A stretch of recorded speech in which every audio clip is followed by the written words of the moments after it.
مفتی مبشر احمد ربانی Islamic scholar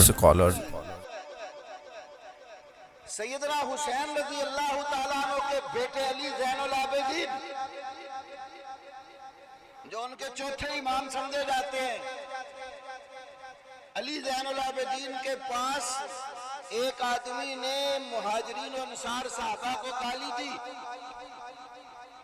امام قرطبی نے بھی نقل کیا۔ انہوں نے پوچھا بتا تیرا تعلق مہاجرین سے ہے؟ کہنے لگا نہیں۔ تو پھر کہا تیرا تعلق انصار سے ہے، تو انصاری ہے؟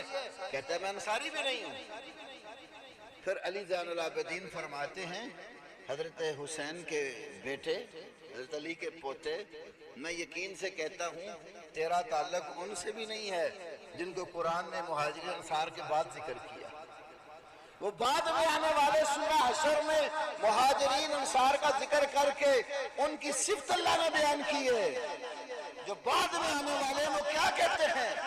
ربنا اغفر لنا ولإخواننا الذين سبقونا بالإيمان ولا تجعل في قلوبنا غلا للذين آمنوا ربنا إنك رؤوف رحيم۔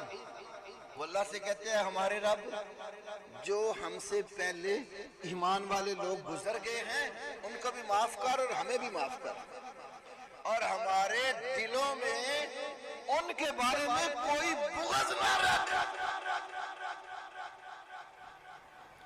تو کہتے ہیں جب نہ مہاجر ہے نہ انصاری ہے، نہ ان کے لیے دعا مانگنے والا ہے، نہ ان کو رضی اللہ عنہ کہنے والا ہے، تو یقین سے کہتا ہوں تیرے یہ تیسرے ایمان والے گروہ سے بھی کوئی تعلق تیرا نہیں ہے۔